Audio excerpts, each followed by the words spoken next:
welcome to the Coconut Radio Show, brought to you by CLV TV and the Center for African Entrepreneurship.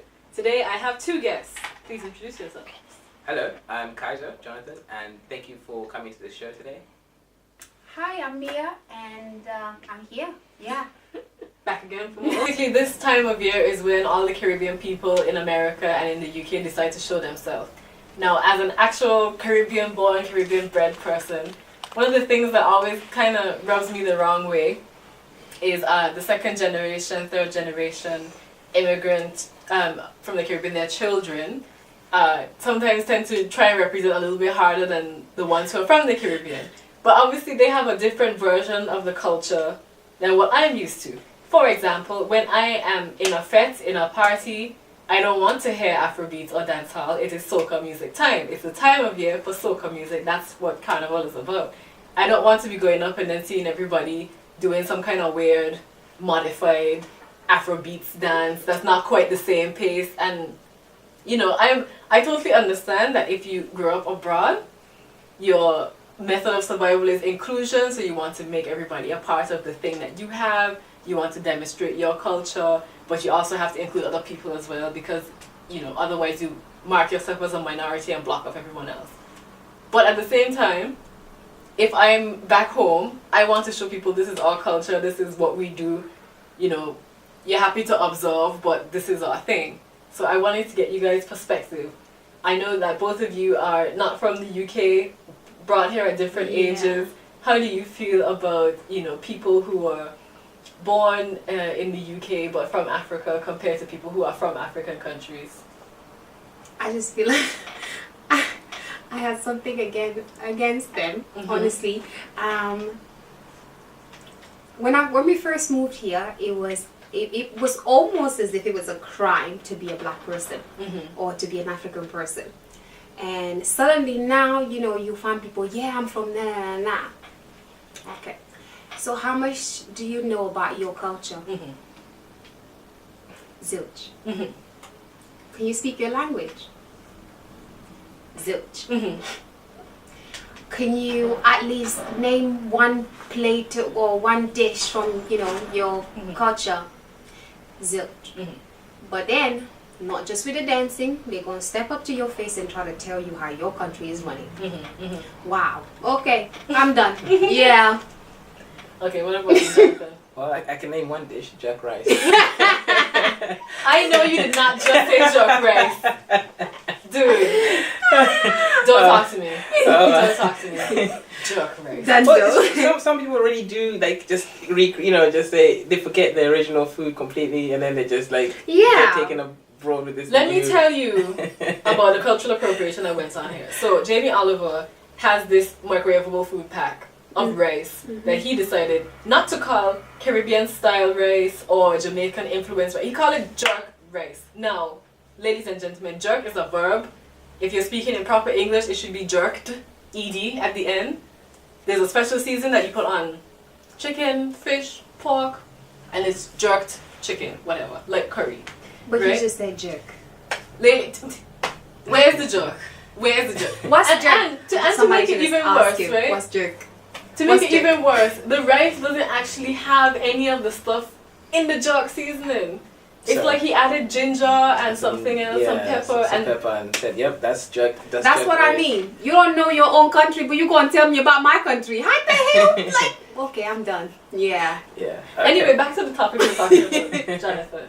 Yeah, you know, it's interesting. I think it's maybe it's like the level of exclusion. So you have some of the Europeans or the British white population.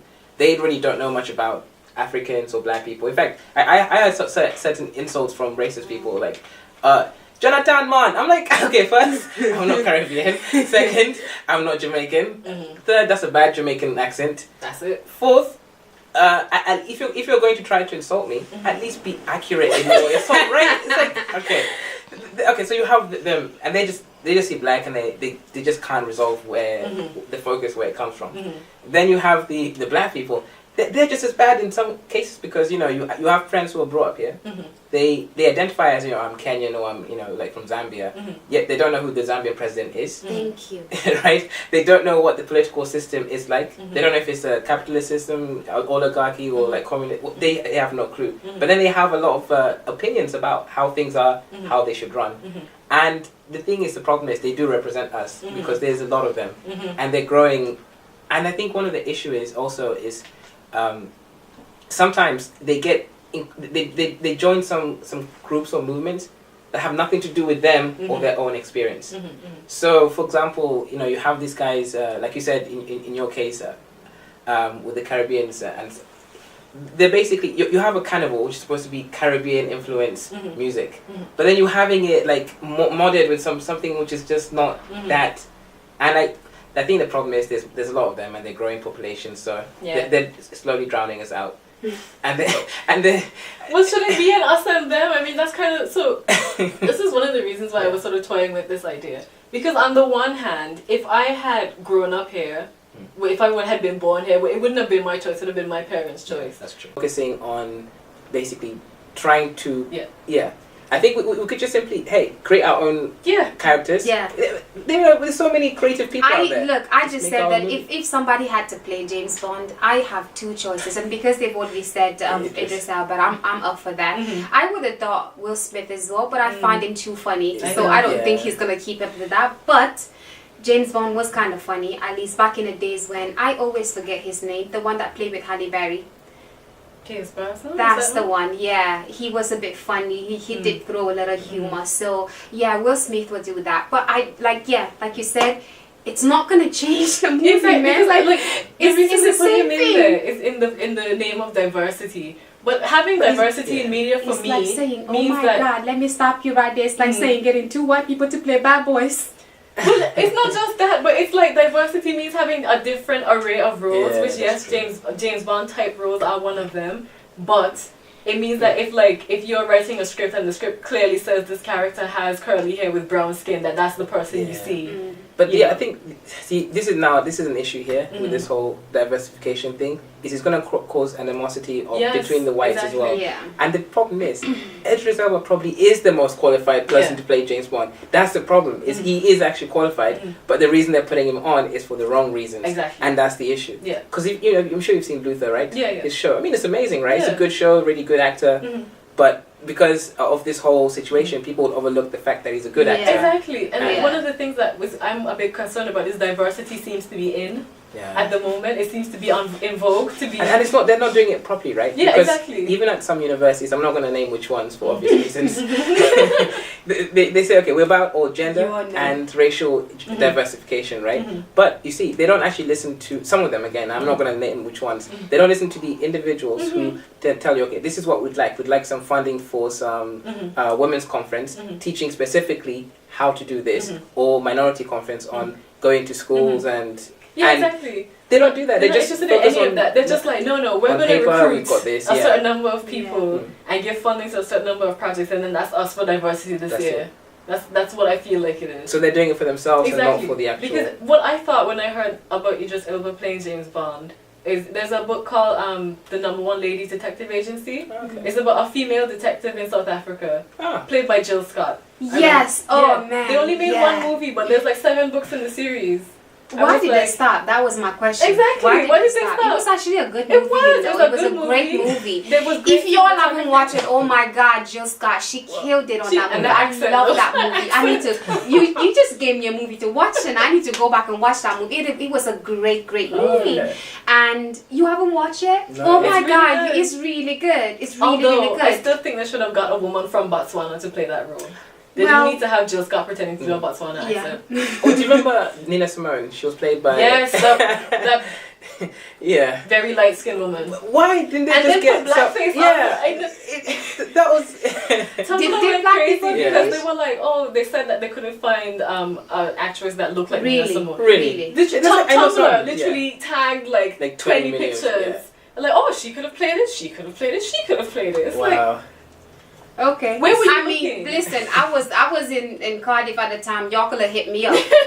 I would have happily played it. And back then my African accent was still hella kicking, so I wouldn't even have to try it. So I think it's definitely interesting. I suppose with the media. Okay, so Black Panther. I did like the movie, and I think it did signify the fact that if we're given an opportunity, we could do well. But at the same time, I think we always try to play the game from the wrong perspective. We should be thinking about setting our own studios as well, so we can tell the stories from our perspective without the issue, the socio-political things that go along with it. The other thing about Black Panther, and I think I talked about this in the episode where I complained about Black Panther. I was expecting to see a cast of African actresses and actors that I'd never heard of. I didn't expect to see some African American people. Because it was a blockbuster. It was like, listen, they had it's my pet peeve. So like my country is really, they had one. My pet peeve is because my country is really small. We have a very specific accent. I obviously don't speak in it. No. But you can tell where people are from. Yeah. You know, and then you can tell when someone's faking. Okay. That's and true. it's so bad. Yeah. Here's the thing though. I agree with that. I feel like Africa is filled with actors, and if you are looking for it's not even that if you are looking for, like as in roam the streets, man, you will find people that will be able to play the role. Now, I also do understand from a perspective that they need to have familiar faces that will sell tickets, So that's where things get a little harder because, truth be told, if Black Panther was played by some random Nigerian actor, did you ever well, you know what? It was up to us as Black people to show up exactly. anyway. That's true. And see, first of all, it would never have been advertised like that. Yeah.